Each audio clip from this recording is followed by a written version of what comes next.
Okay, take two of the I Love Jeet Kune Do broadcast number 154. Let anybody shows up and says, yes, we can hear you, because apparently my mic setup and my camera setup were all a little bit screwy 30 minutes ago. Okay, thanks very much, Kos. All right, so let's try this. Sorry, guys, but you know, as professional as I am, these things are bound to happen every once in a while.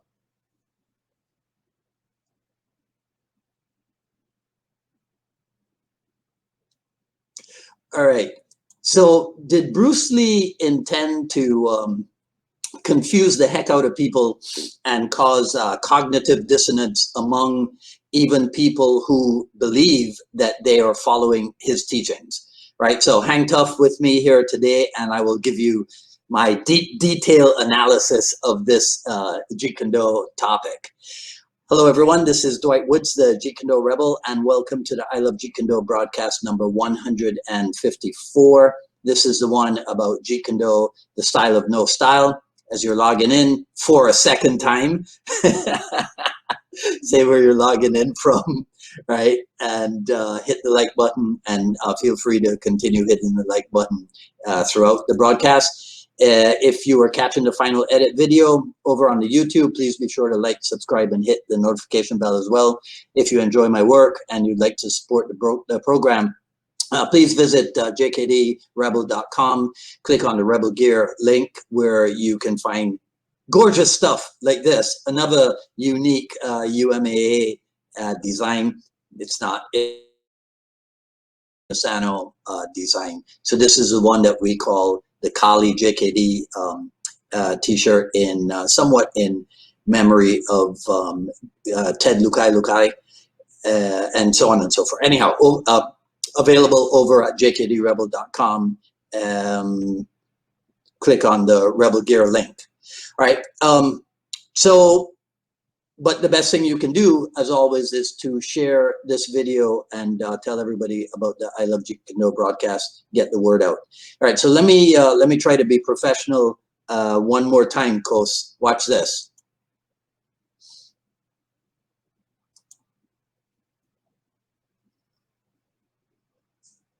And there is no sound on this, as many of you probably already know.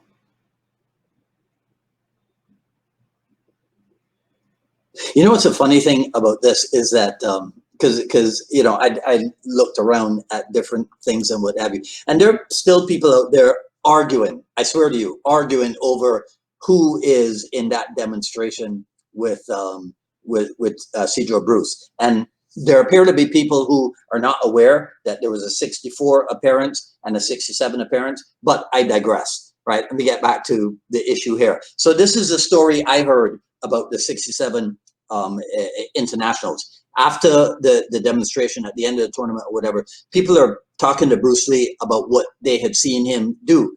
And they were saying stuff, well, it looked sometimes like boxing, but then you would kick and it would look like karate. So exactly what kind of style is this? And Bruce Lee said, well, it's all styles. And so that answer was met with a little bit of incredulity. And people were like, well, how can it be all styles? And Bruce Lee said, well, it's no style. And they said, well, how can it be no style? And he said, because it's all styles. Now, here, 40-something years later, 50-something years later, in 2020, most of us immediately grasped what Bruce Lee was saying. But in August of 1967, perhaps not that many martial artists were in the habit of looking at martial art outside of the notion of style. 5 years or so later, Bruce Lee gave us a theatrical or cinematic renditioning of this. What's your style? My style? Right, and my understanding is that this what's your style stuff has been immortalized, like in stuff like and all kinds of crazy places and what have you, right? Bruce Lee, the cultural icon, right? And anyhow, as much fun as the clip provides, if you've seen it in full, you know that it's a pretty smart piece of filmmaking. It's a perfect example and a glorious portrayal of the value of brains over brawn when it comes to literal or figurative or metaphorical conflict. Plus, in the movie, it was kind of a little dig at the jackass white devil. So, but on a more serious note, the idea of being or having no style can be taken as a directive to learn how to fit in with whatever fighting approach your opponent might present at the time. So to do that, to fit in with whatever comes your way, you obviously have to have not just an in-depth understanding, but you have to have fairly comprehensive skill as well in dealing with the combat methods that are out there, right? And not in here where you train and practice or whatever, but out there. At the 67 internationals, the crowd, there's probably no BJJ tournament as part of the overall event. And so the room was probably literally full of kickers and punchers. And so Bruce Lee did a demonstration that they could understand, a demonstration to which they could immediately relate. So he was fitting in with his audience. And my understanding is that he did a good job because there were inquiries and maybe even people that joined the Chinatown School as a result of the demonstration. In Sifu Asano's book, to expand on the whole fitting in thing, page 101, it says a JKD man must be able to instantly and intuitively react to any attack by fitting in. Again, that's the term that they use, by fitting in with and not resisting his opponent's energy, eventually turning it against him. And I found that funny, right? The part about his opponent's energy and eventually turning it against him, because that's like a jiu-jitsu thing, you know, using the opponent's energy against them. And so as I was reading it, I thought, oh, that's kind of funny, because people always talk about Bruce Lee's lack of grappling expertise, and you know how and actually this 67 internationals is what people use as Bruce Lee's only real fight, right?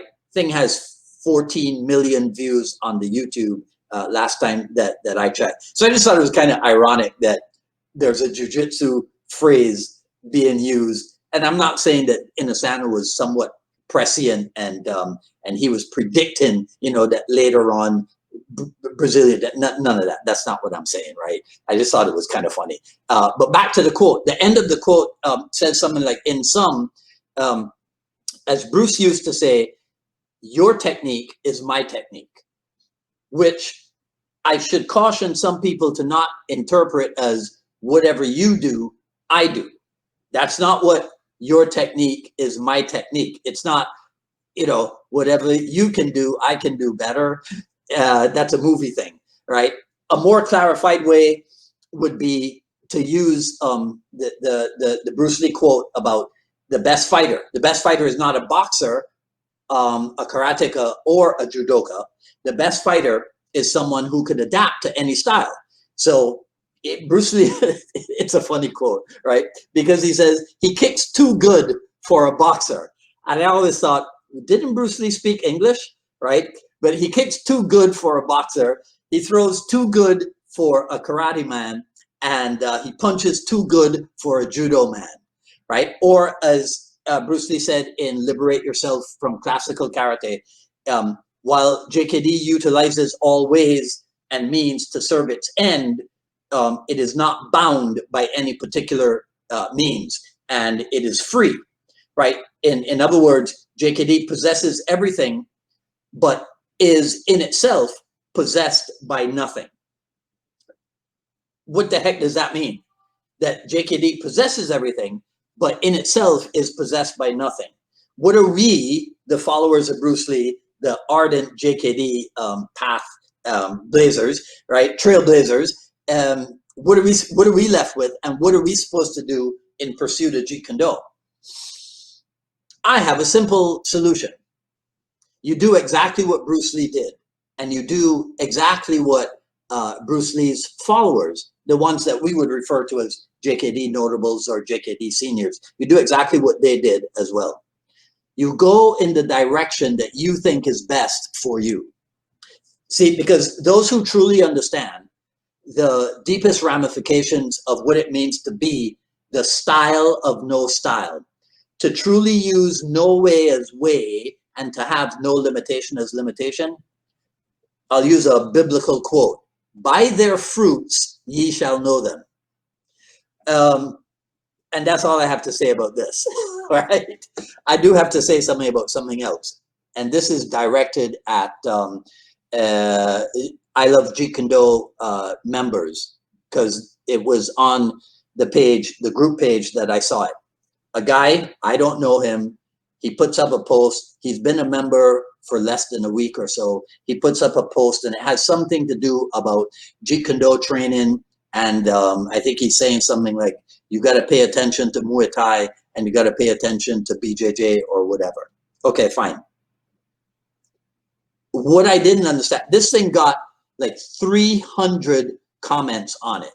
And I was telling Carrie, I don't think I've ever posted anything on the page that got as many as 300 comments on it. So I envy this guy. But the thing about it is that it wasn't talking about anything. If a guy comes on and he says, you got to do this and you got to do this, okay, fine.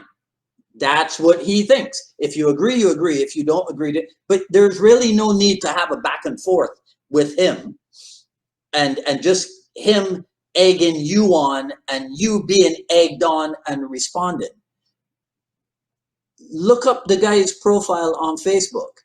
And if his profile on Facebook gives you an indication that he is actually well-versed in Jeet Kune Do, because if you look at somebody's profile, you can kind of tell if they're into a thing. You may or may not be able to, depends on, right? I mean, if you look at my profile, I think you can tell that I'm a martial artist. If you look at somebody's profile and there's nothing to indicate, leave it alone, drop it. My favorite JKD senior, my favorite Canadian JKD senior, has always said to me, Dwight, well, who's this guy? Why are you indulging him? Why are you listening to him or whatever? Who is this guy when it comes to Jeet Kune Do? So I'd offer that piece of advice, unsolicited as it is, to members of the I Love Jeet Kune Do page, since, you know, it's not my page, but I am involved in it. Let's raise the level of interaction here on social media. Okay, that's enough preaching for today. Feel free, share, like, comment, ask a question. I'll review everything after posting. Hopefully it'll be successful this time around. Sign up for notifications for when we go live here on Facebook and when we post the final edit video over on the YouTube. And again, over on the YouTube, please subscribe to the channel and hit the notification bell when you're over there. And subscribe also to the JKD Dialogues channel. Speaking of which, on Friday, November 13th, we'll be on with Sifu Greg Pichardo out in New York. We're on the same Eastern time zone, so I think 6 o'clock will be good. Follow me on Twitter at Dwight Woods and on Instagram at Dwight D. Woods. Today's a purple shirt, right? It's not navy blue or indigo, it's actually purple, right? And so I'll see some of you on Friday at 6, rest of you. Hopefully I'll see you next week for another issue of the I Love Jeet Kune Do broadcast. Until then, enjoy the rest of your day. Take care. Be safe. Speak soon.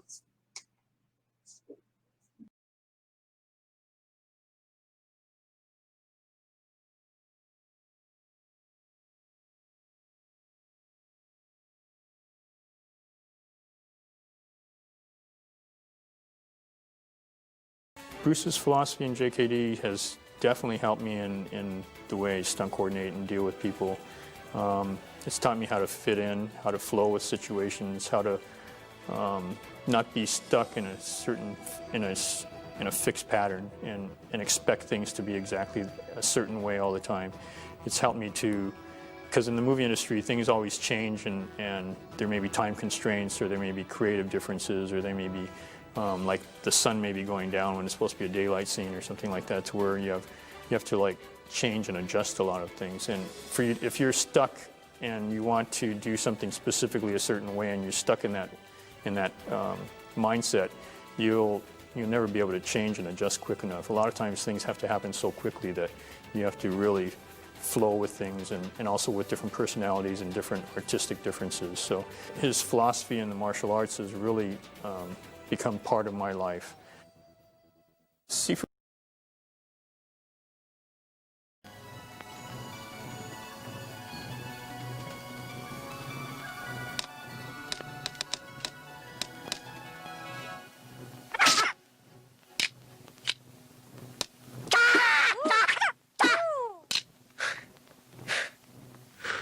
I think it was interesting for the movie Game of Death that Bruce did, was that he had a lot of different martial artists from different backgrounds that were quite adept at their arts, and introduced them to fighting somebody else of different styles. So he would fight somebody of like Dan's background with Eskrima and Kali, and then somebody else with a Korean style. I mean, and then also fighting a very tall man such as Kareem. Those were all very much firsts at the time, and just to show how a person had to fit in, adapt, and adjust to different fighting methods, and also very much showing an appreciation of the other person's expertise in their arts. I thought it was quite phenomenal in that way.